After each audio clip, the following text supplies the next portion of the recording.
Lil Snupe, born Addarren Ross on June 13, 1995, in Winnfield, Louisiana, came from a place that most people never escape. The streets of Winnfield weren't known for creating stars. They were known for swallowing dreams. But Snupe was different. That BG type of sound, so how would you define your sound? I just say the struggle, like, you know what I'm saying? We just rap where we come from, the songs, like. From a young age, he had a passion for storytelling through rap. What separated him from others wasn't just his lyrics, it was the pain, the emotion, and the urgency in his voice. He wasn't rapping about a lifestyle he wanted, he was rapping about the one he was surviving. His words painted vivid pictures of poverty, struggle, ambition, and raw hunger. In Winnfield, Louisiana, Lil Snupe was always full of energy. As a kid, he was hyper, fast-talking, and always moving, like he had a million thoughts running through his head at once. His mom, Denisha Chester, often said that Snupe couldn't sit still for long, but his wild energy had purpose. From the time he was little, he was obsessed with music. He'd walk around the house freestyling non-stop, in the kitchen, the living room, even during car rides.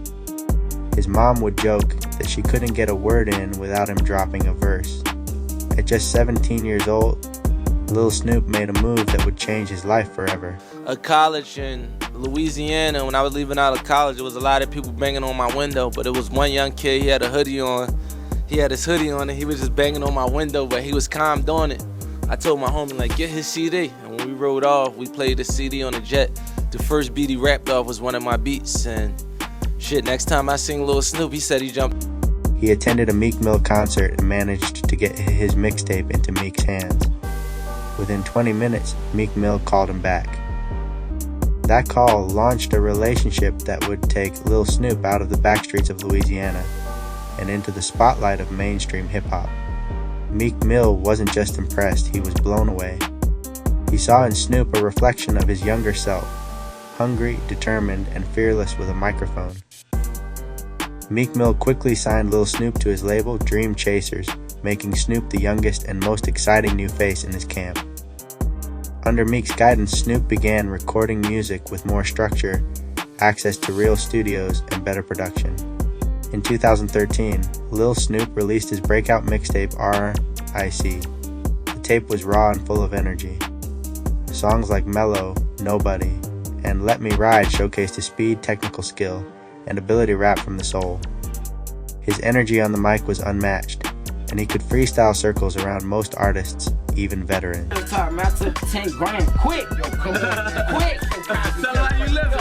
Look, I came from Louisiana up to Philly.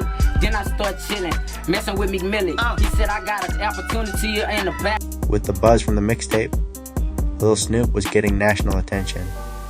His B freestyle alongside Meek Mill went viral. Hip-hop fans began labeling him the next big thing.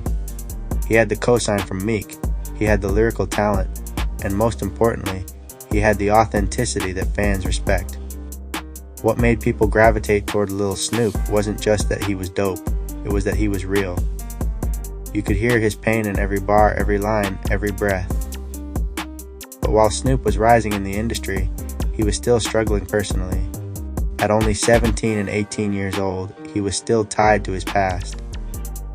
He still spent time with the same people from his old neighborhood, people who didn't always have his best interests at heart.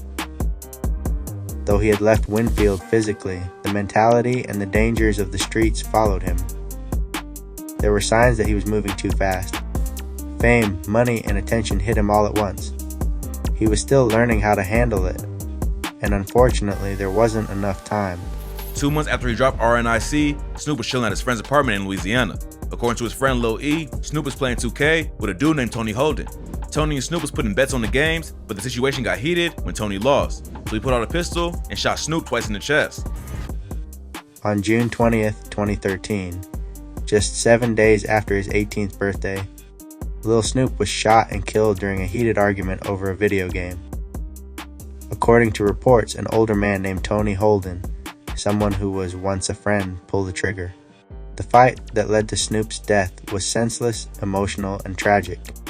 One moment, he was celebrating his newfound success. The next, his life was over. In an instant, hip-hop lost one of its brightest young stars. The reaction across the music world was immediate and heart-wrenching. Meek Mill was devastated. He took to social media, expressing how he had just talked to Snoop the night before. He was only 18 and believed in chasing dreams, Meek tweeted. Artists and fans alike mourned the loss of someone who had so much more to give. What stung the most was that Snoop hadn't even reached his full potential yet. He had just scratched the surface. Despite his short career, Lil Snoop left a lasting impact.